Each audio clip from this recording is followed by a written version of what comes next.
নমস্কার, আপনারা দেখছেন জেলার ১ নম্বর online TV channel Birbhum RC TV. আপনাদের সঙ্গে আমি শুভাশিস। শুরু করছি আজকের সংবাদ। বিস্তারিত সংবাদে যাওয়ার আগে দেখে নেব সংবাদ শিরোনাম।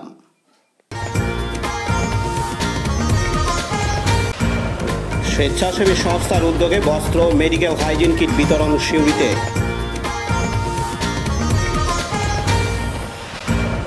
স্বেচ্ছাসেবী সংস্থার উদ্যোগে বস্ত্র বিতরণ খয়রাশোলের রূপসপুরে।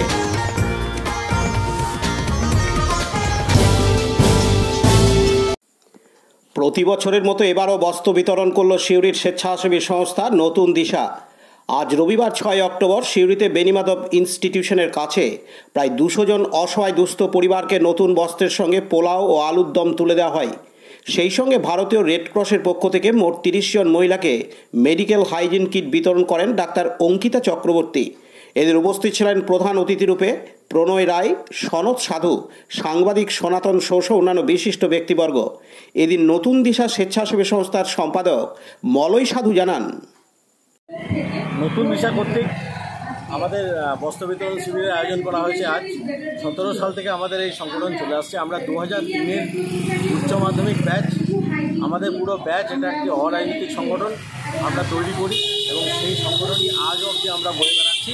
আমাদের সিউড়ির কিছু ছেলে প্রতিষ্ঠিত, তারা এখানে ডোনেট করে নিজেদের মতো করে আমরা বস্ত্র বিতরণ ক্যাম্প, ব্লাড ডোনেশন ক্যাম্প, আমরা মেডিকেল ক্যাম্প, গরিব দুস্থদের বই খাতা দান, আরও অনেক উন্নয়নমূলক কাজ করেছি।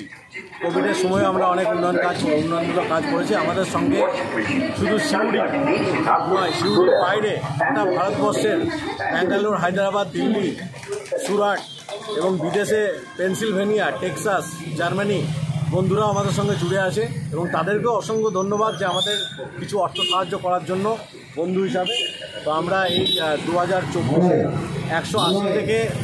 180 থেকে 200 জনকে আমরা বস্ত্র বিতরণ করতে সম্ভব হচ্ছি। তার সাথে আমাদের রেড ক্রস সোসাইটি আমাদের কাজ থেকে হেল্প করছেন এবং তারা 30 জনকে medical kit, hygiene kit basically তারা এখানে ডোনেট করবেন এবং সেটা 20 থেকে 40 বছর মহিলাদের জন্য বিশেষ উপহার হিসাবে আমরা দিতে চলেছি দুর্গাপুজোর আগে।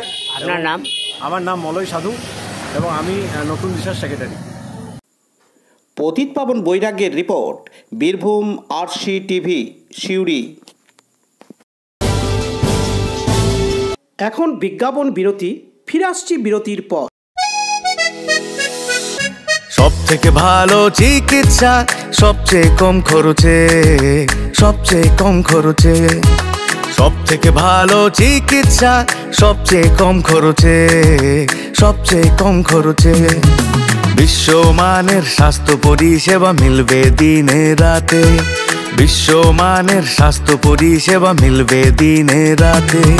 মণি মহেশ হসপিটাল, মণি মহেশ হসপিটাল, মণি মহেশ হসপিটাল, মণি মহেশ হসপিটাল। মণি মহেশ হসপিটাল, দুবরাজপুর, বীরভূম।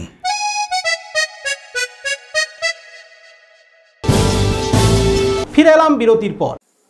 শারদীয়া উৎসবের আনন্দ পরস্পরের সঙ্গে ভাগ করে নেওয়ার মানসিকতায় সচেষ্ট প্রচেষ্টা সোশ্যাল ওয়েলফেয়ার সোসাইটির রূপসপুর শাখার উদ্যোগে আজ রবিবার ৬ অক্টোবর স্থানীয় অঞ্চলের বিভিন্ন গ্রামের ১ শতাধিক দুস্থ মানুষের হাতে নতুন বস্ত্র তুলে দেন এক অনুষ্ঠানের মাধ্যমে। অনুষ্ঠানে উপস্থিত ছিলেন পাজরা গীতাভবনের অধ্যক্ষ তথা প্রতিষ্ঠাতা স্বামী সত্যানন্দজি মহারাজ, দুবরাজপুর বিধানসভার বিধায়ক অনুপ কুমার সাহা, খয়রাশোল পঞ্চায়েত সমিতির সভাপতি অসীমা ধীবর, শিক্ষক মানুষ গুপ্ত, লোকপুর থানার এএসআই সত্যেন্দ্রনাথ সাহা, প্রচেষ্টার সদস্যরা সহ বহু বিশিষ্ট ব্যক্তিবর্গ। অনুষ্ঠান সম্পর্কে গীতাভবনের অধ্যক্ষ স্বামী সত্যানন্দজি মহারাজ জানান, শারদীয়া দুর্গোৎসব, দুর্গাপূজার এই প্রারম্ভে আজকে তৃতীয়া তিথি। আজকে রূপসপুর প্রচেষ্টা ওয়েলফেয়ার সোসাইটি একটা সংস্থা আছে যেখানে সেবামূলক কাজ হয়। তার শাখা হচ্ছে ছোড়াগ্রাম। ছোড়াগ্রামে একটা শাখা আছে, সেই শাখার উদ্যোগে আজকে এখানে একটা বস্ত্র উপহারের উৎসবের আয়োজন করা হয়েছে। দুস্থরা এখানে পার্শ্ববর্তী যতগুলো গ্রাম আছে সেসব গ্রাম থেকে বোধহয় 150 জন এখানে উপস্থিত হয়েছেন বস্ত্র নেওয়ার জন্য। প্রচেষ্টা ওয়েলফেয়ার সোসাইটি যেটা যা শুনলাম, যা দেখলাম তাৎক্ষণিক, সেখানে এদের উদ্দেশ্য কিন্তু মহৎ আছে।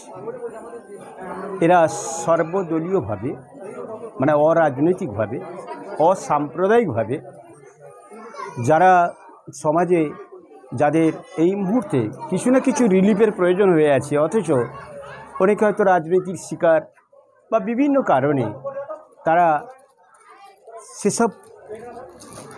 যেসব সুযোগ সুবিধা তাদের খুবই প্রয়োজন হয়ে পড়েছে সেগুলো তারা পাচ্ছে না।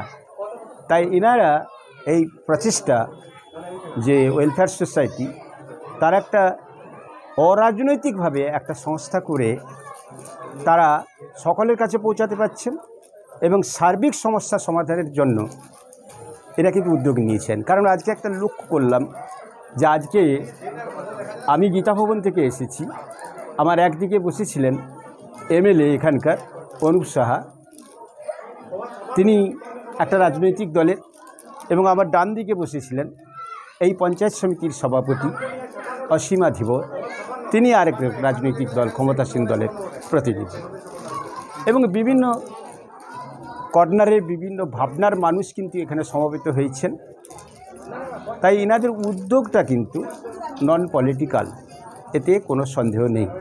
এবং আগামী দিনে সার্বিক, যাতে মানুষের সার্বিক উন্নয়ন হয়, সমস্যাগুলো যাতে সব সমস্যা আমরা দাঁড়াতে পারি, সমাধান করতে পারি, এরকম একটা উদ্যোগ নিয়ে প্রচেষ্টা ওয়েলফেয়ার সোসাইটি হয়েছে, এটা দেখলাম। এবং আগামী দিনে এই উদ্যোগ চলতেই থাকবে এবং আমরা থাকব। প্রশাসকরাও বললেন তারাও সঙ্গে থাকবেন। আগামী দিনে সুন্দর এবং সুন্দরতর হবে এই আশা। পাশাপাশি সংস্থার সম্পাদক অরিজিৎ মণ্ডল বলেন, রূপসপুর প্রচেষ্টা ওয়েলফেয়ার সোসাইটির পক্ষ থেকে রূপসপুর সংলগ্ন প্রায় 14টা গ্রামের শতাধিক মানুষকে দুর্গাপুজো উপলক্ষে নতুন বস্ত্র তুলে দেওয়া হলো। এবং আমরা প্রত্যেকে যেহেতু নতুন বস্ত্র পরি, আমরা চাই দুস্থ দরিদ্র মানুষরাও তাদের আনন্দ উপভোগ করুক দুর্গাপুজোয় আমাদের মতো, তাই তাদেরও যেন আনন্দ উপভোগ হয়। তাই রূপসপুর প্রচেষ্টা ওয়েলফেয়ার সোসাইটির পক্ষ থেকে আমাদের এই ছোট্ট প্রয়াস। আমার নাম অরিজিৎ মণ্ডল, আমি রূপসপুর প্রচেষ্টা ওয়েলফেয়ার সোসাইটির একজন সদস্য। শেখ রিয়াজউদ্দিন ও বিপিন পালের report, Birbhum RC TV, Khoyrasol. আজকের সংবাদ এই পর্যন্ত। পরবর্তী সংবাদের জন্য চোখ রাখুন বীরভূম আরসি টিভির পর্দায়। নমস্কার।